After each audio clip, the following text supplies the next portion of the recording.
So the future of medicine is when people know how magnificent they are and do things because they're in love with that magnificence.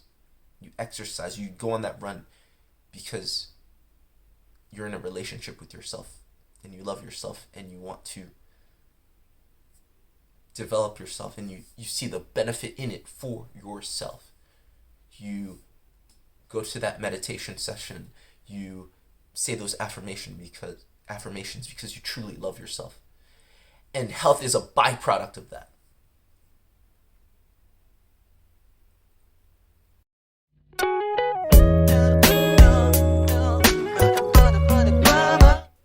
It's the morning for me.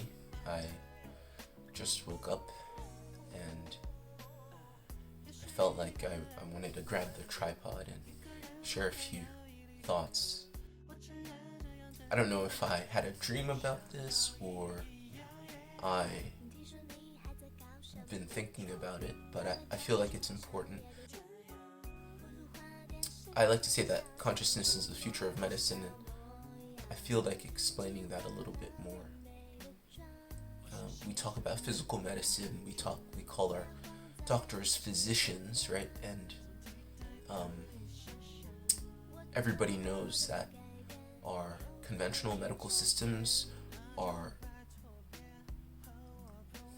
focused on the physical aspect, on Newtonian physics. If you can see, touch, and feel it, then it exists. And it's rare that things that you can't see, touch, or feel are acknowledged. Well, slowly this is being dispelled in the fields of psychology, even in psychiatry, and in other nascent fields like quantum biology and things that a lot of people don't even know exist. So by the time it makes it into medical textbooks and it enters into the curriculum for our doctors, maybe some time. Yet and still, in our vaccine trials, our drug trials, we have something called a placebo, and we use it, and we've been using it as part of our assessments, not knowing that this is the most powerful thing, because we'll get results with nothing, with sugar pills, with ghost applications of things, and we never really question that. That is the future of medicine, that placebo. It all comes from that person, that individual. It's suggested to that individual, but essentially the effect, the physical or chemical effect that you see in the body comes from that person. So, what is that? How is that even possible? And in the realm of medicine as we know it today, it's not. And this is what I feel is the future of medicine. An explanation to that. And it's essentially goes back to the person and the power of the mind. And Eastern traditions have been discussing the power of the mind for centuries. This is why I have never encountered a patient steeped in fear that has achieved positive therapeutic outcomes. I haven't. This is important. It all comes from the person, right? And it's said in a lot of these Eastern traditions that fear is the antithesis of love, that fear is a frequency that is incompatible or anathema to the healing frequency. So there's that. On the other end of the spectrum, I don't think I've ever encountered a person that was very positive, that was open, that believed in the power of their mind and their body, and the magnificence of their mind and their body, that did not get some kind of results. And again, this has nothing to do with me. Perhaps I create the space or hold the space, as they say, for this, or I suggest this. I didn't do anything.